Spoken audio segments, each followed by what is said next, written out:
Welcome back to Vivekananda bright future academy. আমাদের আজকের নিবেদন ট্রান্সফরমেশন অফ সেন্টেন্সেস, অথবা আমরা এটাকে এইভাবে হেডিং দিতে পারি, ডু অ্যাজ ডিরেক্টেড।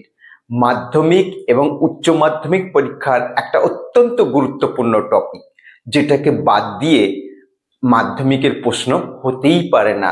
গ্রামারের বিষয়ে এই যে গুরুত্বপূর্ণ টপিক, সেটা আমরা করব। তবে আমরা আজকে ট্রান্সফরমেশন অফ সেন্টেন্স পারা মানে কি, আসা মানে কি, সমস্ত গ্রামার জানলে তবে এটা পারা যায়। তবে আমরা কি সমস্ত গ্রামার আজকে আলোচনা করব? না, আমরা আজকে 2027 সালের উপযোগী যে মাধ্যমিক পরীক্ষা, তার জন্য সাজেশন নিয়ে এসেছি, লাস্ট মিনিট সাজেশন, যেটা গ্রামার না জেনেই, শুধু দেখে ট্রিক্স মনে রেখেই আমরা সেটা সহজেই করতে পারবো। তাহলে আজকে শুরু করব ট্রান্সফরমেশন অফ সেন্টেন্সেস। 100% সফলতা অর্জন করতেই হবে। What is transformation of sentences? অর্থাৎ transform or change the sentence according to direction but without changing its meaning. You are to change only form or construction but not the meaning.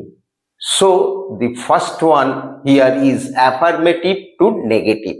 অর্থাৎ affirmative মানে হাবাচক, তা থেকে নাবাচক করতে হবে। নাবাচক করার জন্য কি কেবল নট বসিয়ে দেব? না না না, নট বসালে মানে চেঞ্জ হয়ে যাবে। নট বসাতে হবে, কিন্তু মানে একেবারে সেম থাকবে। যেমন আমি বললাম তুমি ভালো ছেলে, আমি কি এরম বলে দেবো তুমি ভালো ছেলে নও? তাহলে তো মানে পাল্টে গেল, তুমি খারাপ ছেলে হয়ে গেলে। কিন্তু আমাকে করতে হবে কি, তুমি ভালো ছেলে, এই মানেটাই রাখতে হবে। অর্থাৎ তুমি খারাপ ছেলে নও, তার মানেই তুমি ভালো ছেলে। তাহলে এখানে দেখা যাক কি করেছি। অ্যাফার্মেটিভ টু নেগেটিভ অথবা নেগেটিভ টু অ্যাফার্মেটিভ, এই যে উভমুখী চিহ্নটা দিয়েছি এখানে, অর্থাৎ অ্যাফার্মেটিভ থেকে নেগেটিভ হতে পারে এবং নেগেটিভ থেকে অ্যাফার্মেটিভ হতে পারে। যেমন আমি এখানে লিখেছি he is an honest man. He is an honest man, সে একজন সৎ ব্যক্তি, সে একজন সৎ ব্যক্তি। নেগেটিভে কি করেছি, he is not a dishonest man. আমি এরকম করিনি he is not an honest man, সে একজন সৎ লোক নয়। তার মানে পাল্টে গেল, তো মানে পাল্টালে হবে। তাহলে he is not a dishonest man, সে একজন অসৎ নয়, তার মানেই সে সৎ। তাহলে মানে চেঞ্জ হলো না, অথচ বাক্যটা বসলো। তারপরে একটা দেখো করেছি এভরিবডি লাভস ফ্লাওয়ার্স, প্রত্যেকে ফুল ভালোবাসে। তাহলে there is nobody who does not love flowers, এমন কেউ নেই যে ফুল ভালোবাসে না, তার মানে প্রত্যেকেই ফুল ভালোবাসে। এইভাবে আমাদের চেঞ্জ করতে হবে। খেয়াল রাখতে হবে যে এখানে যেমন অনেস্ট আছে, ডিসঅনেস্ট করেছে, নট করেছে, আবার ডিসঅনেস্ট, অর্থাৎ অপোজিট ওয়ার্ডটা বসিয়ে করেছি। তাহলে প্রত্যেকেই ফুল ভালোবাসে, তাহলে এমন কেউ নেই যে ফুল ভালোবাসে না, তার মানেই প্রত্যেকে ফুল ভালোবাসে। এই যে এই গ্রামারগুলো করিয়েছি, এগুলো অত্যন্ত গুরুত্ব সহকারে করতে হবে এবং মনোযোগ দিয়ে করতে হবে, বোঝার চেষ্টা করতে হবে। You have to try to understand the rules and regulation. তাহলে আমরা প্রথমটা করলাম কি, অ্যাফার্মেটিভ টু নেগেটিভ। এইভাবে আমাদের প্রত্যেকটা করতে হবে। এরকম অনেকগুলো টপিক আছে, একটু ভিডিওটা লেন্দি হবে, 15-20 মিনিট হতে পারে, কিন্তু এটা তোমাদের মনে রাখতে হবে। যেহেতু আমাদের আর সময় নেই, তাই আমরা লাস্ট মিনিট সাজেশন নিয়ে এসেছি মাধ্যমিক পরীক্ষার জন্য। অবশ্যই তোমাদের খেয়াল রাখতে হবে। যে রুলটা বলছি সেটা হলো কি, আমি এখানে দেখিয়েছি ইন্টারগেটিভ টু অ্যাসার্টিভ অথবা অ্যাসার্টিভ টু ইন্টারগেটিভ। যেভাবেই করা হোক, উল্টো সেটা করা যাবে। যেমন ধরো এখানে লিখেছি who does not know Rabindranath. Who does not know Rabindranath, কে রবীন্দ্রনাথকে চেনে না? এভরিবডি নোজ রবীন্দ্রনাথ, প্রত্যেকে রবীন্দ্রনাথকে চেনে। অর্থাৎ নেগেটিভ করলাম সেটাকে, এটা ইন্টারগেটিভ অর্থাৎ প্রশ্নসূচক করেছি সেটাকে, কে রবীন্দ্রনাথকে চেনে না, তার মানে কি বলতে চাইছি, ওই প্রত্যেকে রবীন্দ্রনাথকে চেনে। তাহলে এভরিবডি নোজ রবীন্দ্রনাথ, প্রত্যেকে রবীন্দ্রনাথকে চেনে। কোথাও কি মানে বদলেছে? মানে বদলায়নি। Meaning always remains unchanged. Can anybody deny the truth? কেউ কি সত্যকে অস্বীকার করতে পারে? ডিনাই করা, সত্যকে কেউ ডিনাই করতে পারে? Nobody can deny the truth, কেউ করতে পারে না। অর্থাৎ না দিয়ে প্রশ্ন করলে, এখানে হ্যাঁ দিয়ে প্রশ্ন করেছে, না দিয়ে তার উত্তরটা হবে। অর্থাৎ এখানে ইন্টারোগেটিভ চিহ্ন অবশ্যই লিখতে হবে, এবং সেটা অ্যাসার্টিভ যে হলো, ইন্টারোগেটিভ চিহ্নটা রেখে দেবো না, না, কি রাখতে হবে? অ্যাসার্টিভ মানে ফুল স্টপ বসাতে, প্রথমে সাবজেক্ট, তারপরে ভার্ব, তারপর অবজেক্ট বা অ্যাডভার্বস যা থাকবে সেইভাবে লিখতে হবে। তাহলে কে রবীন্দ্রনাথকে জানে না, চেনে না? প্রত্যেকেই জানে, প্রত্যেকেই চেনে। কেউ কি সত্যকে অস্বীকার করতে পারে? মানেটা কি? ওই কেউ পারে না রে, nobody can deny the truth. তাহলে এইভাবে আমাদের করতে হবে। এই কয়েকটা, এগুলো কি কয়েকটা এই ধরনের একই ধরনের প্র্যাকটিস করলে তখন মনে হবে জলের মতো সোজা। যদি রুলস অ্যান্ড রেগুলেশন ফলো করে করতে হয়, তাহলে তো ভালো করে শিখতে হবে, তাহলে সারা বছর। কিন্তু এই লাস্ট কদিনে মাধ্যমিকের জন্য 2027-এর জন্য, তাহলে এইভাবেই মনে রাখার চেষ্টা করতে হবে। এখানে অত রুলস অ্যান্ড রেগুলেশনের কচকচানি করলে হবে না। 3 নম্বরে যেটা করেছি সেটা হচ্ছে কি, exclamatory to assertive or assertive two exclamatory. Exclamatory sentence আমরা জানি বিস্ময়সূচক বাক্য, অর্থাৎ কি করবে? হঠাৎ আবেগ প্রকাশ করা, বিস্ময় বা আনন্দ প্রকাশ করা, সারপ্রাইজ প্রকাশ করা, এই জাতীয়। অর্থাৎ এখানে হোয়াট বা হাউ দিয়ে মোটামুটি শুরুটা এভাবে করা হয়। যেমন what a beautiful flower it is. What a beautiful flower it is, বাবা কি ফুল রে এটা! তাহলে it is a very beautiful flower, এটা একটা খুব সুন্দর ফুল। অ্যাসার্টিভ সেন্টেন্সে কি হলো? অর্থাৎ প্রথমে সাবজেক্ট, তারপরে ভার্ব, তারপরে অবজেক্ট। এটা একটা খুব সুন্দর ফুল। অর্থাৎ হোয়াট বা হাউ দিয়ে করা থাকলে ভেরি দিয়ে এটা অ্যাসার্টিভ করতে হয়। হাউ ফুলিশ আই ওয়াজ, আমি কি বোকা ছিলাম রে। হাউ ফুলিশ আই ওয়াজ, কি বোকা। তাহলে এটা হচ্ছে আমি খুব বোকা ছিলাম। উত্তরটা কি হবে? আমি খুব বোকা ছিলাম। আমি কি ছিলাম? খুব বোকা ছিলাম।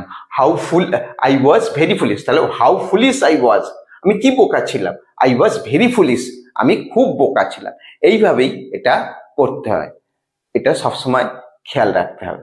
তাহলে এইভাবে এক্সক্লেমেটরি টু অ্যাসার্টিভ, অর্থাৎ বিস্ময়সূচক বাক্য থেকে বিবৃতি সূচক বাক্য করা হলো। What a beautiful flower it is a very beautiful flower.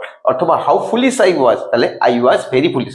এখানে বিস্ময়বোধক চিহ্ন থাকবে, এখানে ফুল স্টপ থাকবে, এগুলো মাথায় রাখতে হবে। আর হোয়াট বা হাউটা থাকবে না, অনেকে ঠিক নিয়ম জানে না, সেই জন্য এরম করে দেয়। What a beautiful flower it is, সেই হোয়াট দিয়েই রেখে দিল। তাহলে কি করতে হবে? কি সুন্দর ফুল, তাহলে এটা খুব সুন্দর ফুল, এইভাবে করতে হবে। বেশ কিছু প্র্যাকটিস করলে তোমরা সহজেই করতে পারবে যে এইরকম ভাবে করতে হয়। দেখো, এর পরের টপিকটা মানে 4 নাম্বার টপিকটা খুবই ইম্পর্টেন্ট, বুঝতে একটু সময় নেয়, কিন্তু কিছু নিয়ম ফলো করলে, একটু মনোযোগ দিয়ে করলে এটাও সোজা মনে হবে। আমি করেছি সিম্পল টু কমপ্লেক্স, অর্থাৎ simple sentence to complex sentence. তাই সিম্পল সেন্টেন্স কাকে বলে, কমপ্লেক্স সেন্টেন্স কাকে বলে, এইসব বুঝতে হবে। তার জন্য ক্লজের ভিডিও দেখতে হবে। আমার অজস্র ভিডিও আছে ক্লজের উপরে, সেটা একটু ভালো করে, বা সেন্টেন্সের কনস্ট্রাকশন সিম্পল টু কমপ্লেক্স, এটা যদি দেখে নাও তাহলে এগুলো সহজ মনে হবে। তা যদি নাই বা দেখলে তাহলে পারবে না। অত কি করা যাবে, কারণ এটা সাজেশন করতে যাচ্ছি। তাহলে পরীক্ষা দরজায়, our Madhyamik exam is knocking at the door, so enough time নেই। তাহলে দেখা যাক। Being ill he could not school, he could not attend school. অসুস্থ হওয়ায় সে স্কুলে যোগ দিতে পারেনি। এটা কি সেন্টেন্স? এটা সিম্পল সেন্টেন্স। সিম্পল সেন্টেন্স আমি একটুখানি বলে দিই, যাতে একটা মাত্র ফাইনাইট ভার্ব থাকে। ফাইনাইট ভার্ব মানে সমাপিকা ক্রিয়া, মানে যে ক্রিয়ার দ্বারা মনের ভাব সম্পূর্ণ হয়ে যায়। আমি যদি এরকম বলতাম যে অসুস্থ হওয়ায় being ill he could not attend school, এখানে একটাই সমাপিকা ক্রিয়া। দেখো, Madhyamik exam is knocking at the door, so enough time নেই। তাহলে দেখা যাক। Being ill he could not school, he could not attend school. অসুস্থ হওয়ায় সে স্কুলে যোগ দিতে পারেনি। এটা কি সেন্টেন্স? এটা সিম্পল সেন্টেন্স। সিম্পল সেন্টেন্স আমি একটুখানি বলে দিই, যাতে একটা মাত্র ফাইনাইট ভার্ব থাকে। ফাইনাইট ভার্ব মানে সমাপিকা ক্রিয়া, মানে যে ক্রিয়ার দ্বারা মনের ভাব সম্পূর্ণ হয়ে যায়। আমি যদি এরকম বলতাম যে অসুস্থ হওয়ায় being ill he could not attend school, এখানে একটাই সমাপিকা ক্রিয়া, দেখো অ্যাটেন্ড, অর্থাৎ সে যোগ দিতে পারেনি, এটার দ্বারা মনের ভাব বয়ে যাচ্ছে। যদি বলি অসুস্থ হওয়ায় কি হয়েছে, মনের ভাব বয়ে যাচ্ছে? বয়ে যাচ্ছে না। তাহলে এখানেও ভার্ব বিইং দিয়ে, কিন্তু এটা নন ফাইনাইট ভার্ব। তাহলে ফাইনাইট ভার্ব একটাই থাকবে যে বাক্যে, সেটা হলো সিম্পল সেন্টেন্স। আর কমপ্লেক্স সেন্টেন্স কাকে বলবো? যে বাক্যে একটা প্রিন্সিপাল ক্লজ থাকবে এবং তার অধীনে একটা সাবঅর্ডিনেট ক্লজ থাকবে, বা দুটো সাবঅর্ডিনেট ক্লজ থাকবে, এক বা একের বেশি সাবঅর্ডিনেট ক্লজ থাকবে। তাহলে এখানে ধরো দেখিয়েছি, এখানে কিন্তু দুটো তিনটে ফাইনাইট ভার্ব থাকতে পারে। যে সেন্টেন্সে একটা ফাইনাইট ভার্ব, মানে যে বাক্যে একটা ফাইনাইট ভার্ব, সেটা হলো সিম্পল সেন্টেন্স। যাতে একটা বা তার বেশি, সেটা হয় সিম্পল, না হলে কমপ্লেক্স। এখানে কমপ্লেক্স হতে গেলে কি, হয় কম্পাউন্ড নালে কমপ্লেক্স। হতে গেলে কি করতে হবে? কমপ্লেক্স হতে গেলে একটা থাকতে হবে, প্রিন্সিপাল ক্লজ থাকতে হবে, একটা প্রধান বাক্যাংশ, তার অধীনে এক বা একাধিক সাবঅর্ডিনেট ক্লজ থাকবে। যেমন আমি এখানে দেখিয়েছি, দেখো অ্যাজ হি ওয়াজ ইল, যেহেতু সে অসুস্থ ছিল, কি হয়েছে, এটার দ্বারা মনোভাব সম্পূর্ণ হয়ে যাচ্ছে না, এটা সাবঅর্ডিনেট ক্লজ। আমি বললাম he could not attend school, সেই স্কুলে যোগ দিতে পারেনি, এটার দ্বারা মনের ভাব বয়ে যাচ্ছে, তাহলে এটা হলো প্রিন্সিপাল ক্লজ। অর্থাৎ যে বাক্যে এরকম একটা প্রিন্সিপাল ক্লজ, তার অধীন একটা বা তার বেশি সাবঅর্ডিনেট ক্লজ, সেটা হলো কমপ্লেক্স সেন্টেন্স। যাই being ill he could not attend school, অসুস্থ হয় সে স্কুলে যোগ দিতে পারেনি, এটাকে কমপ্লেক্সে করলাম কি, যেহেতু সে অসুস্থ ছিল তাই সে যোগ দিতে পারেনি, যেহেতু সেহেতু এরকম। তারপর 2 নাম্বারটা খুবই ইম্পর্টেন্ট, যেগুলো পড়াচ্ছি সেগুলো খুবই ইম্পর্টেন্ট, এগুলোকে বাদ দিয়ে প্রশ্ন হতেই পারে না। In spite of his poverty he is happy, তার দারিদ্রতা সত্ত্বেও সে সুখী। সাধারণভাবে দরিদ্র হলে অসুখী হয়, খাবার দাবার না পেলে, জিনিস না করতে পারলে, কিনতে পারলে, এগুলো অসুস্থতা বা অখুশির লক্ষণ। তাহলে কিন্তু এখানে আমি দেখো, in spite of his poverty he is happy, একটাই ভার, ফাইনাইট ভার, তাই এটা সিম্পল সেন্টেন্স। তার অসুস্থতা দারিদ্রতা সত্ত্বেও সে খুশি বা সুখী। এখানে কমপ্লেক্সে করলাম কি, দো he is poor he is happy, এইগুলো মনে রাখতে হবে। ইনস্পাইট অফ দিয়ে থাকলে দো বা অল দিয়ে হবে, দুটো বিপরীত ব্যাপার বোঝাচ্ছে তো। বা কম্পাউন্ডে করলে বাদ দিয়ে হবে।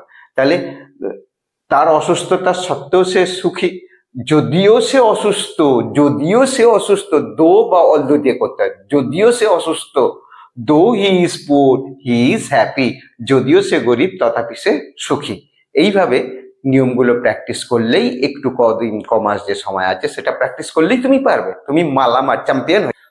দেখো আরো একটা গুরুত্বপূর্ণ টপিক, সেটা হচ্ছে কি, কমপ্লেক্স টু কম্পাউন্ড অথবা কম্পাউন্ড টু কমপ্লেক্স।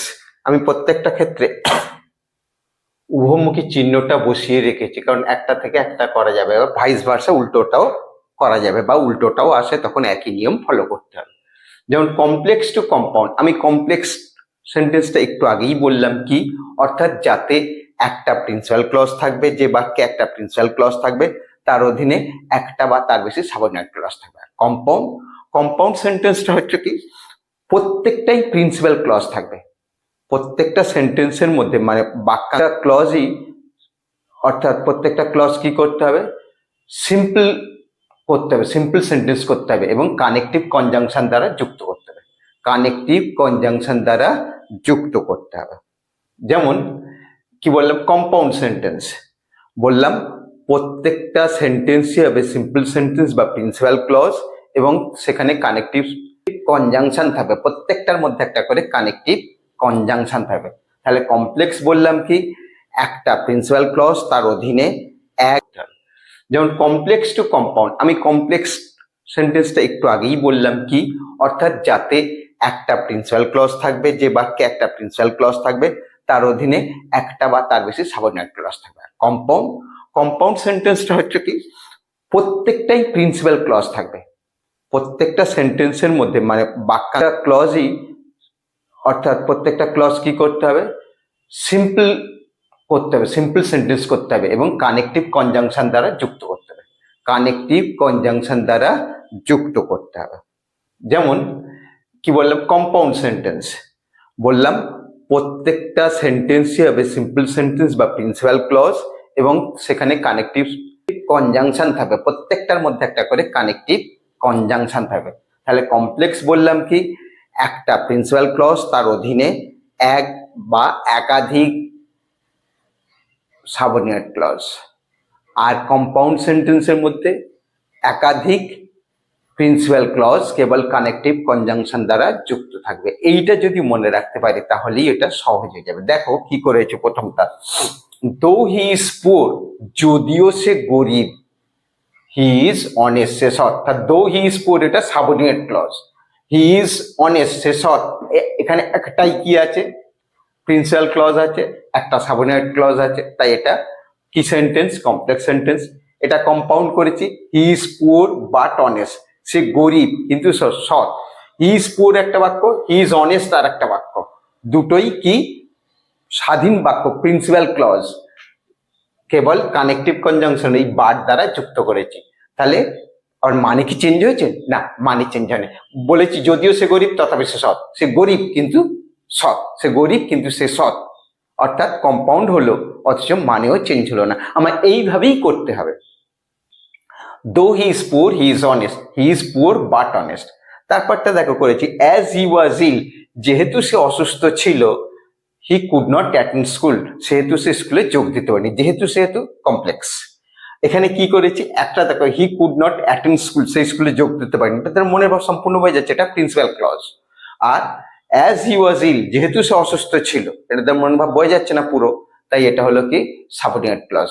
তাহলে এটা হলো কমপ্লেক্স সেন্টেন্স। এটা করেছি কি কম্পাউন্ডে, হি ওয়াজ ইল, সে অসুস্থ ছিল, মনের ভাব বয়ে যাচ্ছে পুরো, এটা তাহলে principal clause. He could not attend school, সেই স্কুলে যোগ দিতে পারেনি, এটাও মনের ভাব বয়ে যাচ্ছে, কেবল কানেকটিভ কনজাংশন সো দিয়ে যুক্ত করেছি, তাহলে এটা হলো কম্পাউন্ড সেন্টেন্স। এইভাবেই করতে হবে, খুব ইম্পর্টেন্ট এই 4 নাম্বার আর 5 নাম্বার টপিকটা, হ্যাঁ, সেটা মনে রাখলেই কিন্তু আমরা আমাদের জয় জয়। Another important topic under this category কি, degree change, degree of comparison, খুবই খুবই ইম্পর্টেন্ট। ডিগ্রি অফ কম্পারিজন ভীষণ ইম্পর্টেন্ট। দেখো, ডিগ্রি অফ কম্পারিজন, তুলনা, আমরা ছোটবেলা থেকে পড়ে আসছি, tall taller tallest, short shorter shortest, deep deeper deepest, অর্থাৎ পজিটিভ ডিগ্রি, মূল অ্যাডজেক্টিভটা হচ্ছে পজিটিভ ডিগ্রি, তার সাথে ইয়ার যোগ করে হচ্ছে কম্পারেটিভ, আর ইএসটি যোগ করে সুপারলেটিভ। এইরকম যে ফর্ম, সেইগুলো অ্যাডজেক্টিভের ডিগ্রি। এখানে আমি দেখিয়েছি 3টে ডিগ্রি দেখিয়েছি, superlative, comparative, positive.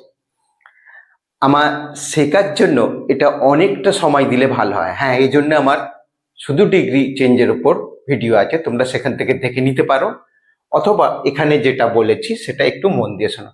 Rahul is the tallest boy in the class, Rahul ক্লাসের সবচেয়ে লম্বা, টলেস্ট, তাহলে এটা কি ডিগ্রিতে দেওয়া আছে, সুপারলেটিভে। এটাকে কম্পারেটিভ করেছি, Rahul is taller than any other boy in the class, এই টলার করেছি মানে এটা কম্পারেটিভ। তারপরটাকে হচ্ছে no other boy in the class is as tall as Rahul, tall করেছি মানে এটা হচ্ছে পজিটিভ ডিগ্রিতে দেওয়া আছে।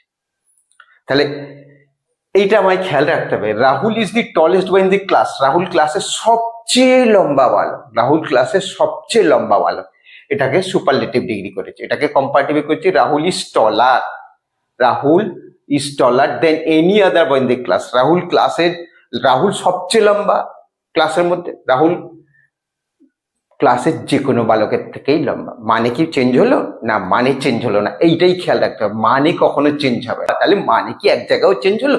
কোনো জায়গাতেই মানে চেঞ্জ হলো না, এইটাই আমাকে খেয়াল রাখতে হবে। তাহলে দেখো, মানে চেঞ্জ হবে না, আর কম্পারেটিভ সুপারলেটিভ সেটা কম্পারেটিভ হবে বা পজিটিভ হবে, ও উল্টো দিক থেকে পজিটিভ কম্পারেটিভ যেমন দেবে, সাধারণত একটা থেকে আর একটা দেয়, দুটো করতে, একসাথে তিনটে দেওয়া হয় না, কিন্তু শেখার জন্য আমি এখানে দিয়েছি। এখানে মনে রাখতে হবে দুটো নিয়ম। সুপারলেটিভ ডিগ্রিটা শুধু সুপারলেটিভ ফর্ম বসিয়ে হয়, আর একটা ওয়ান অব্দি দিয়ে হয়। এই শুধু সুপারলেটিভ ফর্ম দেওয়া থাকলে, যেমন Rahul is the tallest boy, one of the tallest বলিনি, Rahul is the tallest boy in the class, Rahul ক্লাসের সবচেয়ে লম্বা বালক, সেটাকে কম্পারেটিভে করেছে কি Rahul is taller than any other boy in the class. আর এখানে নো আদার দিয়ে পজিটিভ করেছি, no other boy in the class is as tall as Rahul. এটাকেই যখন ওয়ান অব্দি দিয়ে করব, একই নিয়ম মোটামুটি হবে, একটুখানি মনে রাখতে হবে, সেটা মনে রাখতে পারলেই হবে। যেমন Rahul is one of the tallest boys, দেখো ওয়ান করলে এখানে টলেস্ট বয়েজ হচ্ছে, এখানে রাহুল ক্লাসের লম্বা বালকদের একজন, অর্থাৎ ওখানে 3-4 জন বালক আছে রাহুলের মতো লম্বা, কিন্তু এইখানে রাহুলের কাছে কেউ নেই, শুধু সুপারলেটিভ থাকলে রাহুলই সবচেয়ে লম্বা।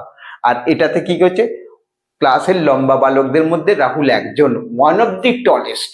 এইটা থাকলে কম্পারেটিভে তখন করতে হবে কি Rahul is taller than most other, এখানে দেন এনি আদার করেছিলাম, দেন এনি আদার, এখানে কি হবে দেন মোস্ট আদার। এইটা খালি মনে রাখতে হবে দুটোর মধ্যে, Rahul is taller than most other boys in the class, Rahul ক্লাসের মানে বেশিরভাগ বালকের থেকেই লম্বা, দেন মোস্ট আদার। তার মানে বলছেন না 2-3 জন রাহুলের মতো লম্বা আছে, তাহলে বাকিরা রাহুলের মতো লম্বা না, তাহলে রাহুলই সবচেয়ে মানে লম্বা বালকদের মধ্যে একজন, বেশিরভাগ বালকের থেকে। আর এখানে কিছু very few boys in the class are as tall as Rahul, খুব কম বালকই রাহুলের মতো লম্বা, ওই যে যেমন 3-4 জন। তাহলে প্রথম বাক্যটা, প্রথম এটার সাথে এইটার একটু তফাৎটা খালি খেয়াল রাখবে, দেন এনি আদার করা হয়েছে, এখানে দেন মোস্ট আদার করা হয়েছে।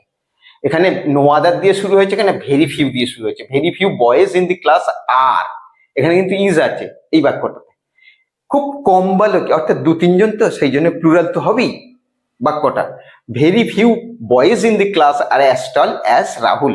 তাহলে এইটা যদি অনুকরণ করে তোমরা করো, কিছু বুঝতে নাও পারো, তাহলে কিন্তু তোমরা এটা করতে পারবে, ঠিক আছে, এইটা খেয়াল রাখতে হবে। তাহলে কি বললাম, Rahul is the tallest boy in the class, Rahul ক্লাসের সবচেয়ে লম্বা বালক, Rahul is taller than any other boy in the class, Rahul যে কোনো বালকের থেকেই লম্বা, no other boy in the class is as tall as Rahul, কোনো বালকই রাহুলের মতো এত লম্বা নয়। আর এটা করছি রাহুল ক্লাসের লম্বা বালকদের একজন, 3-4 জন যদি থাকে, এখানে বলছি রাহুল বেশিরভাগ বালকের থেকেই লম্বা, অর্থাৎ 3-4 জন মাত্র রাহুলের সমকক্ষ, বাকিরা নয়। আর এখানে বলছে খুব কম বালকই, অর্থাৎ 3-4 জন, very few boys in the class are as tall as Rahul. প্রত্যেকটা ক্ষেত্রে কি হয়েছে, মানে কোনো চেঞ্জ হয়নি, এইটা আমায় খুব ভালো করে খেয়াল রাখতে হবে। দেখো এখানে আমরা আর একটা টপিক এনেছি, এগুলো পরীক্ষায় খুব পড়ে, তা কি TOO থাকলে সো দ্যাট দিয়ে করতে হবে, অর্থাৎ এটাও সিম্পল, সেটাকে কমপ্লেক্স করা হয়েছে। এটা আর একটা সাবহেডিং দিয়ে করলাম এই কারণে, কারণ এটা পরীক্ষায় খুব আসে।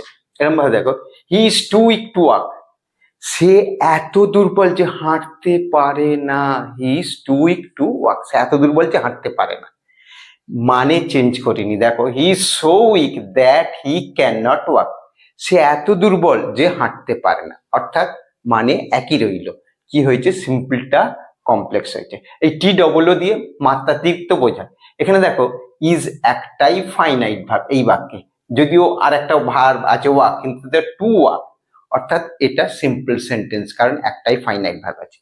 তাহলে এটা হচ্ছে সে এত দুর্বল যে হাঁটতে পারে না, এটা সো দ্যাট দিয়ে করতে হবে। দেখো so that, he is so strong, he is so weak, he is so weak that he can not walk, সে এত দুর্বল, এটা কোথাও নট নেই, কিন্তু এটার মানেটা নেগেটিভ, অর্থাৎ TOO মাত্রাতিরিক্ত বুঝিয়েছে, এটা সিম্পল সেন্টেন্স, এটা complex sentence. He is too weak to walk, he is so weak that he can not walk, সে এত দুর্বল যে সে হাঁটতে পারে না, he is so weak that he can not walk. আর he is strong enough to carry the box, সে যথেষ্ট শক্তিশালী, হি ইজ স্ট্রং এনাফ, সে দিয়েছে, এটা সিম্পল সেন্টেন্স, এটা complex sentence. He is too weak to walk, he is so weak that he can not walk, সে এত দুর্বল যে সে হাঁটতে পারে না, he is so weak that he can not walk. আর he is strong enough to carry the box, সে যথেষ্ট শক্তিশালী, হি ইজ স্ট্রং এনাফ, সে যথেষ্ট শক্তিশালী টু ক্যারি দি বক্স, বাক্সটা বহন করার ক্ষেত্রে। একটাই ফাইনাইট ভার্ব ইজ, এখানে কিন্তু দুটো করা আছে, দেখো ইজ একটা আবার ক্যারি একটা, তাহলে এটা কমপ্লেক্স, এটা simple. He is strong enough to carry the box, সে বাক্সটা বহন করার ক্ষেত্রে যথেষ্ট শক্তিশালী। তাহলে সেটাকে আর একটু ভালো করে কমপ্লেক্সে করে বলছি, হি ইজ সো স্ট্রং, সে এত শক্তিশালী, that he can carry the box, সে সহজেই বাক্সটা বহন করতে পারবে। এইটা ইজটা যদি ওয়াজ থাকতো এটা ক্যানের জায়গায় কুড হতো, এটা ওয়াজ থাকলে এটা কুড হতো, এটাই খালি মনে রাখা। তাহলে এখানে কি বলে, সে এত দুর্বল যে হাঁটতে পারে না, ঠিক আছে। এইটাকে দুভাবে লেখা যায়, he is too weak to walk, এটাকেই কমপ্লেক্সে করে লিখলাম, he is so weak that he can not walk. পরের আর একটা সুন্দর বাক্য লিখে হয়েছে, হি ইজ স্ট্রং এনাফ, সে যথেষ্ট শক্তিশালী, he is strong enough to carry the box, he is so strong that he can carry the box. তাহলে এইটা আর একটা করেছি।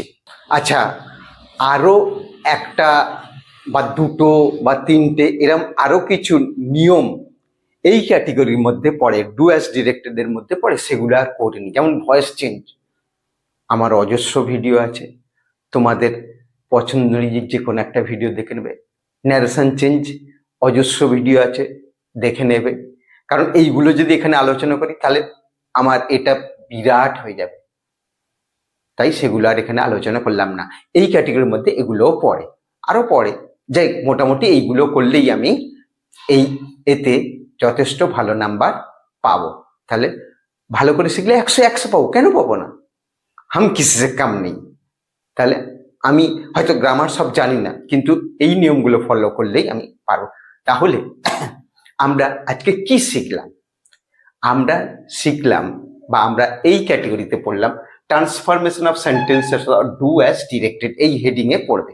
তাহলে আমরা করলাম অ্যাফার্মেটিভ টু নেগেটিভ বা negative to affirmative, interrogative to assertive বা assertive to interrogative, exclamatory to assertive বা অ্যাসার্টিভ টু ইন্টারোগেটিভ বা এক্সক্লামেটরি। এইভাবে আমরা, এছাড়াও আমরা simple to complex, complex to simple, degree change, এরকম আমরা অজস্র পরিবর্তনগুলো এখানে দেখালাম। টি-ডবল দিয়ে সেটা সো দ্যাট দিয়ে কিভাবে হলো, এগুলো আমরা শিখলাম। তাহলে এগুলো আমাদের মনে রাখতে হবে। তাহলে আমরা এখানেই ব্যাপারটা শেষ করব। ভিডিওটা যদি তোমাদের ভালো লেগে থাকে তাহলে অবশ্যই একটা লাইক করবে এবং শেয়ার করতে ভুলবে না। শেয়ার করলে বন্ধুরাও উপকৃত হবে। আর চ্যানেলে যদি নতুন হয়ে থাকো তাহলে চ্যানেলটা অবশ্যই সাবস্ক্রাইব করবে, কারণ তাহলে সবার মধ্যে তোমার কাছে আগে ভিডিওটা পৌঁছে যাবে যখনই নতুন ভিডিও হবে। তাহলে আজকে বিদায় নিচ্ছি, আবার দেখা হবে এমনই কোনো গুরুত্বপূর্ণ ভিডিওর প্রদর্শনের সময়। তাহলে তোমরা ততদিন ভালো থাকবে। Thank you for the day, best of lakh.